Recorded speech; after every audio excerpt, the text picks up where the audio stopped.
जे काय मॉइश्चर आहे त्याच्यातलं ते निघून जातं।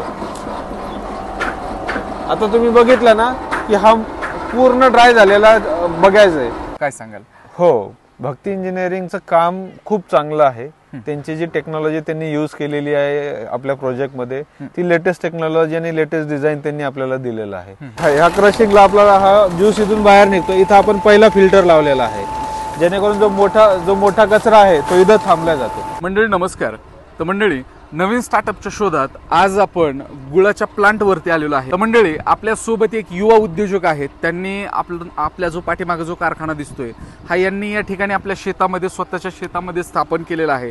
तर मंडळी, हा कारखाना कशा पद्धतीने चालतो, त्याचबरोबर गुळ बनवण्याची संपूर्ण जी काही प्रोसेस आहे तर याविषयी, त्याचबरोबर गुळ कारखान्यामध्ये ज्या काही अडीअडचणी असतात त्याबद्दल देखील आणि याच्या कोणकोणते फायदे होतात याबद्दल देखील आज आपण आजच्या या व्हिडिओच्या माध्यमातून सविस्तर चर्चा करणार आहोत। तर मंडळी, तुम्ही जर अजूनपर्यंत आपल्या या यूट्यूब चॅनलला जर सबस्क्राईब केलं नसेल तर निश्चित आपल्या यूट्यूब चॅनलला सबस्क्राईब करा, व्हिडिओला लाईक करा आणि हा व्हिडिओ आपल्या मित्रांसोबत निश्चितच शेअर करा। तर मंडळी, आपल्या सोबत एक युवा उद्योजक आहेत। पहिल्यांदा आपण त्यांची संपूर्ण ओळख आपल्या या प्रेक्षकांसाठी करून घेऊयात। सर नमस्कार। नमस्कार। तर आपली संपूर्ण ओळख आणि इथला पत्ता सांगा सर। नमस्कार शेतकरी मित्रांनो, माझं नाव उमेश कुमार चव्हाण आहे। आपण सध्या जे आपला जो हा प्लांट आहे, हा प्लांट आपला गुणाट म्हणून गाव आहे आणि याला तालुका पडतो शिरूर आणि जिल्हा पुणे मध्ये आपला हा प्लांट आहे। शिरूरवरून साधारणतः एक 15 ते 20 किलोमीटरवर आपला हा प्लांट आहे। चव्हाण साहेब, याच्या पुढचा असा मला प्रश्न विचारायचा आहे की आता हे जे क्षेत्र आहे तुमचं, तर या क्षेत्रात तुम्ही कसे आला किंवा हे जे क्षेत्र तुम्ही जे चालू केलेलं आहे गुळाचा प्लांट, तर याच्या पाठीमागचे काय काय कारण होते किंवा हे क्षेत्र तुम्ही कसं निवडलं, काय सांगाल या बाबतीत? हे क्षेत्र निवडण्याचं मेन कारण असं होतं की मला याच्यामध्ये मार्गदर्शक जे करणारे होते ते आपले दाजीच आहेत आपले। त्या दाजींच्या मार्फत आपल्याला ह्या क्षेत्राबद्दल पूर्ण माहिती मिळाली। म्हणजे बेसिक टू ॲडव्हान्स, म्हणजे म्हणतो ना बेसिक टू ॲडव्हान्स। कारण इथं काय काय अडचणी येतात गुळ प्लांट चालवताना काय नाही हे मला ऑलरेडीच माहित होतं। आणि प्लस काय होतं की याला फायनान्स करण्यासाठी ज्या गोष्टी लागत असतात या प्लांटला बनवायला यायला त्याला त्याची पण आयडिया मला ऑलरेडी त्यांच्याकडनंच मिळाली। दुसरं की हाच प्लांट का टाकायचा किंवा गुळाचाच प्लांट का टाकायचा, तर कारण काय की आपण शेतकरी पुत्र आहोत आणि मला शेतीशी रिलेटेड मला प्लांट चालू करायचा होता, म्हणून हा व्यवसाय मला कन्व्हिनियंट वाटला, म्हणून आपण हा प्लांट टाकलेला। बरं, तर चव्हाण साहेब, याच्या पुढचा आणखीन असा मला तुम्हाला प्रश्न विचारायचा आहे की मग याची जी सुरुवात आहे ही तुम्ही सुरुवात कशी केली त्याबद्दल काय सांगाल? सुरुवात अशी केली की ज्या वेळेला मला बेसिक माहिती मिळाली की आपल्याला हा प्लांट चालू करायचा आहे, तर मग मी सुरुवातीला काय केलं की आजूबाजूला ना ह्या असे किती प्लांट आहेत, दौंड तालुका झाला, शिरूर तालुका झाला, फलटण तालुका झाला, कारण इकडं ना हे गुळाचं माहेरघर आहे सगळं। बरोबर। मग मी तिकडं ना जवळजवळ माझ्यामध्ये 50 ते 1000 मी गुळ युनिटचे प्लांट बघितले। त्यात युपी भट्टी आल्या, त्यात आपले MS मटेरियलचे आपलं प्रोजेक्ट आले आणि SS मटेरियलचे प्रोजेक्ट आले। मी यांचा साधारणतः जवळजवळ 1 वर्ष अभ्यास केला। अभ्यासांती एक गोष्ट लक्षात आली की आपल्याला ना थोडंसं जर ह्या उद्योगात स्थिर स्थावर राहायचं असेल तर काहीतरी युनिक करावं लागेल। युनिक करण्यासाठी मग आम्ही काय केलं की स्टडी करताना एक गोष्ट प्रकर्षाने जाणवली, गुळाच्या प्लांटला स्वच्छता नसते। बरोबर आहे। गुळाच्या प्लांटला जर तुम्ही व्हिजिट केलं ना, स्वच्छता व्यवस्थित नसते आणि हायजीन पण मेंटेन जनरली तिथं होत नाही। म्हणून मग मी अभ्यास करून मग आपला हा जो प्लांट आहे, तुम्ही ज्या वेळेला पूर्ण फिराल ना तर तुम्हाला दिसेल की किती हायजीन आणि किती स्वच्छता मेंटेन केलेली आहे। बरोबर। तर असा हा आपला माझा इथपर्यंत येण्याचा प्रवास। बरं, तर चव्हाण साहेब, महत्वाचा आणखीन असा प्रश्न की मग भक्ती इंजिनिअरिंग वाले आणि तुमचा कसा संपर्क झाला त्या बाबतीत काय सांगाल? हा, जसं की मी बोललो की आपले मार्गदर्शक जे दाजी आहेत आपले, त्यांनीच भक्ती इंजिनिअरिंग वाल्यांशी आपलं इंट्रोडक्शन करून दिलं।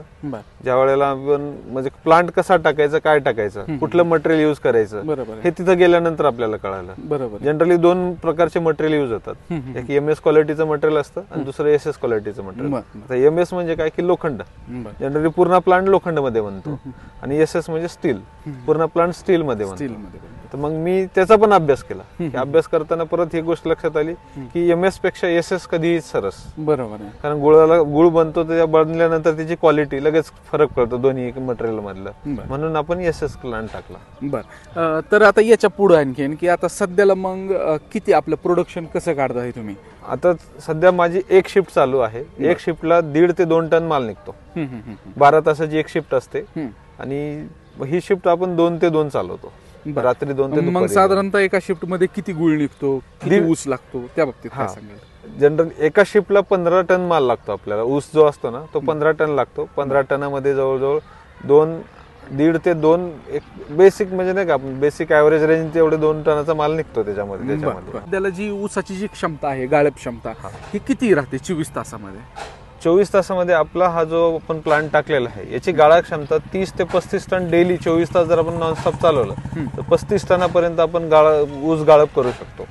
आणि ऊस गाळप करताना आपलं जी याची रसाची टाकी असते ती टाकी साधारणतः 1200 ते 1400 लिटरची ती टाकी असते. म्हणजे एका वेळेला तेवढ्या लिटरचं गुळ बनतो. मग समजा आपण जर मेजरमेंट घेतलं तर 1400 लिटरची आपली टाकी आहे. 1400 लिटरच्या टाकीमध्ये जवळजवळ 250 किलोचा आपण गुळ एका वेळेला गुळ बनवतो. आणि 12 तासामध्ये 8 ते 10 वेळेला आपण गुळ बनवतो. त्याच्यामध्ये 8 ते 10 वेळेला ते प्लांट मधून तो जातो. की आता आपण बघतो कित्येक तरी जे लोक जे काही युवा उद्योजक आहेत ते त्यांना जो गुळ हा प्लांट जो सुरू करायचा आहे तर ते देखील आता पारंपरिक पद्धतीकडे जात नाही, सर्वजण याचकडे वळत आहेत. मग काय कारण की कशासाठी हे असं होतंय, काय सांगाल या बाबतीत? त्याचं कारण असं आहे की पारंपरिक पद्धतीमध्ये काय होतं की लेबर कॉस्ट खूप वाढतो आणि प्रोडक्शन कमी होतं. हा मेन प्रॉब्लेम आहे. आता आपण जो प्लांट टाकलाय ना याच्यामध्ये लेबर कॉस्ट आपली 50% बचत होते. लेबर कॉस्ट तो एक प्लस पॉइंट होतो. दुसरं की इथे प्रोडक्शन आहे ना त्या लेबर कॉस्टच्या 2 पट जास्त होतं. आपलं जे प्रोडक्शन होतं पारंपरिक पद्धतीच्या याच्यामधून याचं आपलं प्रोडक्शन डबल ट्रिबलनं पण जातं.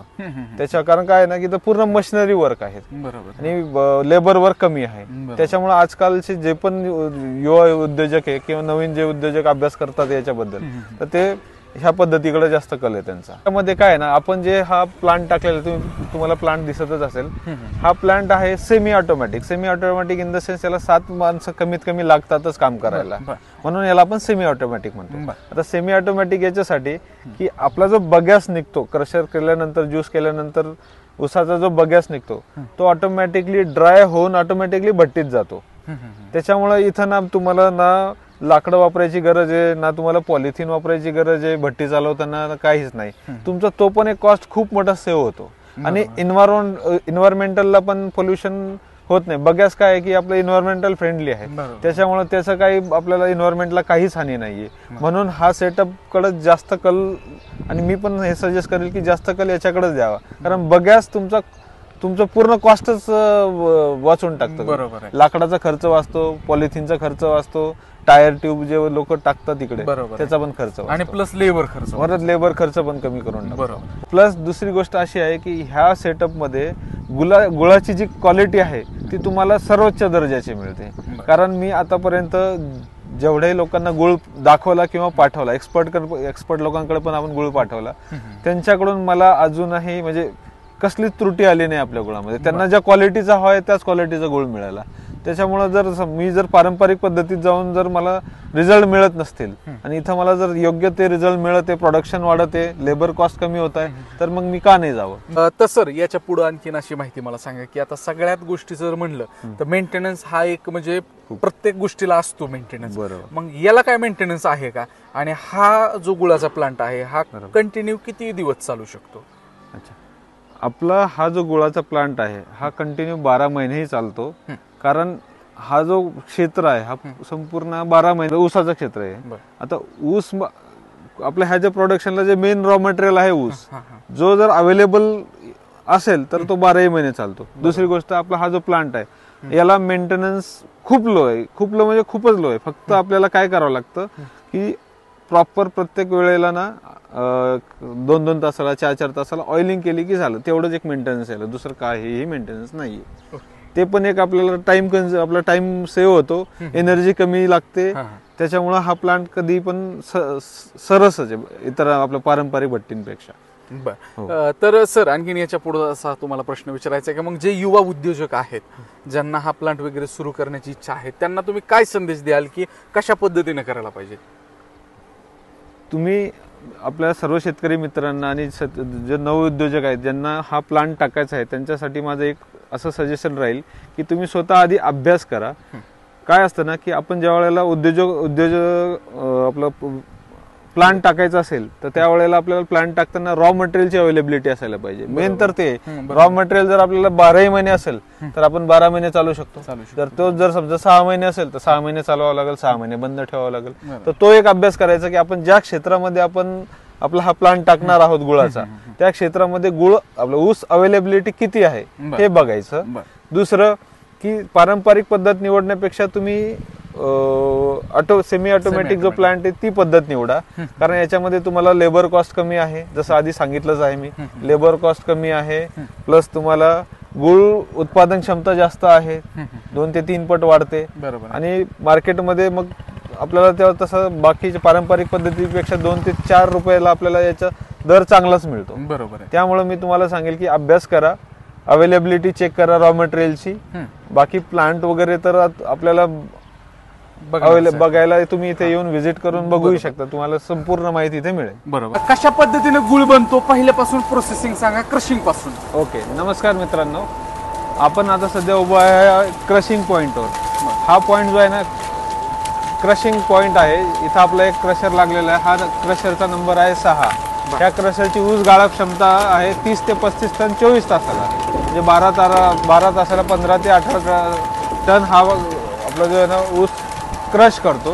आता तुम्ही बघत असेल, क्रश केल्यानंतर हा जो ज्यूस आहे ह्या क्रशिंगला आपल्याला हा ज्यूस इथून बाहेर निघतो. इथं आपण पहिला फिल्टर लावलेला आहे, जेणेकरून जो मोठा कचरा आहे तो इथं थांबला जातो. त्यानंतर पाईपद्वारे हा जो ज्यूस आहे तो टाकीमध्ये जातो. आपली जी स्टोरेज टाकी असते ज्यूससाठी, त्या टाकीमध्ये हा ऑटोमॅटिकली तिथे जातो, तिथे जाऊन स्टोअर होतो. तसं मी बोलत होतो की आपला जो तिथं क्रशरमधून जो ज्यूस येतो तिथं पहिला फिल्टर होता, हा दुसरा फिल्टर. इथं बारीक जे तुम्ही बघत असाल, इथं जो बारीक कचरा आहे तो इथे थांबतो आणि ऑटोमॅटिकली खाली ज्यूस जातो. ह्या ज्यूसची ही जी टाकी आहे, ह्या टाकीची लिटर क्षमता 1400 लिटर क्षमता आहे. इथं तो पूर्ण ज्यूस स्टोअर झाल्यानंतर मग तो वरती खाली टाकीतून आपल्या पाईपद्वारे ऑटोमॅटिकली आपला हा पहिली कढाई आहे. ह्या पहिल्या कढाईमध्ये ज्यूस मोटरद्वारे पाईपद्वारे आपल्याला इथे येतो. याच्यामध्ये ह्या पहिल्या कढाईमध्ये जो काही थोडाफार कचरा आलेला असतो तो कचरा आपण इथे गाळून घेतो. ही गाळणी दाखवताना लगेच इथे तो झालेला कचरा म्हणा, मळी म्हणा, ते इथे येऊन आपण त्याला स्टोअर होतो. इथं फिल्टर आउट झाल्यानंतर हा ज्यूस दुसऱ्या कढाईमध्ये येणार, पायपिंगद्वारेच हा ज्यूस दुसऱ्या कढाईमध्ये येणार. याच्यामध्ये थोडीफार जी काही मळी आणि काही कचरा राहिला असेल तर तो फिल्टर आउट करून परत आपण पहिल्या कढईत टाकतो. आणि इथं तुम्हाला बघत असाल तुम्ही, इथं हा जो ज्यूस आहे एकदम आता क्लीन आणि नीट आहे. याच्यामध्ये तुम्हाला कसलाच कचरा दिसणार नाही, काही दिसणार नाही.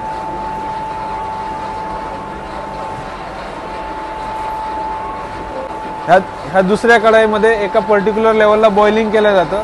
ती बॉइलिंग झाल्यानंतर मग हा ऑटोमॅटिकली आपला जो मेन तिसरी कढाई आहे मोठीवाली, तिथं तो ज्यूस येतो आणि तिथं एका पर्टिक्युलर टेम्परेचरला येऊन मग गुळ बनतो. ही अशी स्टेप बाय स्टेप प्रोसेस असते. 3 कढाया लागतात. 3 कढाया मिळून आपलं गुळ बनतो. एका टेम्परेचरला आला की आपण बघा आपल्या कॉकच्या द्वारे इथून गुळ खाली सोडला जातो. तो जातो आपल्या कढाईमध्ये. इथून कढाई पण दाखवू शकता तुम्ही.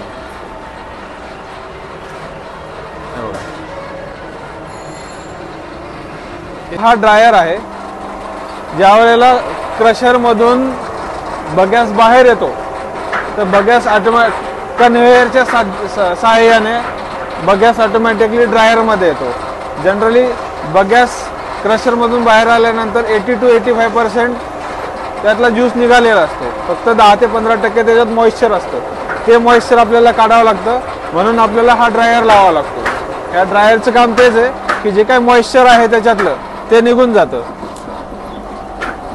आता तुम्ही बघितलं ना की हा पूर्ण ड्राय झालेला बघायचा आहे. हा ऑटोमॅटिकली इथून कन्व्हेयरच्या सहाय्यानं भट्टीत पडतो आणि भट्टी कंटिन्यू चालू राहते. त्याच्यासाठी भट्टीला आपल्याला दुसरं काही लाकडं गिकडं टाकण्याची गरज पडत नाही. आपण जो हा प्लांट टाकलेला आहे, हा प्लांट आपल्याजवळ पूर्ण एकर भरात हा प्लांट आहे. त्याच्यामध्ये आपण जे युनिट आहे आणि त्याला लागणारं जे स्टोरेज हाऊस आहे आणि लेबरला लागणाऱ्या ज्या रूम्स आहे त्या सगळ्या एका याच्यामध्येच आपण हे केलेलं आहे. आणि बाकीचा जो एरिया आहे तो ऊस स्टोअर करण्यासाठी आपण ठेवलेला आहे. तर मिनिमम 1 एकरचा आपल्याला ह्या प्लांटला लागतं. प्लस हा प्लांट सुरू करण्यासाठी आपल्याला एक सेपरेट डीपी घ्यावं लागते. त्या डीपीची क्षमता 60 kV ची लागते. 60 kV ची ती डीपी आपल्याला इलेक्ट्रिसिटी लागते. याचा एकूण खर्च किती येतोय आपल्याला ह्या प्रोजेक्टसाठी? एकूण खर्च 60 ते 65 लाखापर्यंत येतो. प्लस जर आपण फक्त मशिनरी खर्च बघितला तर मशिनरी खर्च 40 ते 45 लाखापर्यंत आपल्याला मशिनरी खर्च पडतो. आपल्या हा जो प्लांट आहे ना, हा आपण 2 शिफ्टमध्ये चालवतो. म्हणजे 12 तासाची एक शिफ्ट आणि दुसरी 12 तासाची एक शिफ्ट. तर एका 12 तासाच्या शिफ्टला मिनिमम 7 लेबर लागतात आणि दुसऱ्या याला पण 7 लेबर लागतात. सर आणखीन एक प्रश्न आता की आता भक्ती इंजिनिअरिंग वाल्यांवरती मग तुम्ही कसं सर्टिफिकेशन आहात का? व्यवस्थित चालू आहे का सगळं? काय सांगाल? हो, भक्ती इंजिनिअरिंगचं काम खूप चांगलं आहे. त्यांची जी टेक्नॉलॉजी त्यांनी यूज केलेली आहे आपल्या प्रोजेक्टमध्ये ती लेटेस्ट टेक्नॉलॉजी आणि लेटेस्ट डिझाईन त्यांनी आपल्याला दिलेलं आहे. त्यामुळे त्यांचा जो प्लांट आहे तो मी त्याला तर 100% मी हेच म्हणेल की खूप चांगला प्लांट दिलाय त्यांनी आपल्याला. आणि दीपक सर, दोरगे सर हे जे आहेत ना, हे खूप चांगले मार्गदर्शक आहे. ते पण कारण ते ह्या व्यवसायात मागच्या 10 ते 15 वर्षापासून ते काम करतात. त्यांनी पण आपल्याला खूप मार्गदर्शन केलं. हो, बरोबर. तर शेतकरी मित्रांनो, या ठिकाणी बघू शकता एक चांगल्या पद्धतीची माहिती आपल्याला चव्हाण साहेबांकडून मिळालेली आहे. आणि खरंच शेतकरी मित्रांनो, सरांनी सांगितल्याप्रमाणे कुठल्याही जर आपल्याला जर क्षेत्रात उतरायचं असेल तर निश्चितच त्या क्षेत्राविषयी आपण संपूर्ण माहिती घेणं, सखोल ज्ञान घेणं हे खरंच खूप काळाची गरज आहे. आणि शेतकरी मित्रांनो, तुम्हाला हा जर व्हिडिओ जर आवडला तर निश्चित आपल्या या व्हिडिओला लाईक करा. चॅनलवरती जर नवीन असाल तर चॅनलला सबस्क्राईब करा. भेटूयात अशाच प्रकारच्या दुसऱ्या व्हिडिओमध्ये. तोपर्यंत नमस्कार. जय जवान, जय किसान. धन्यवाद.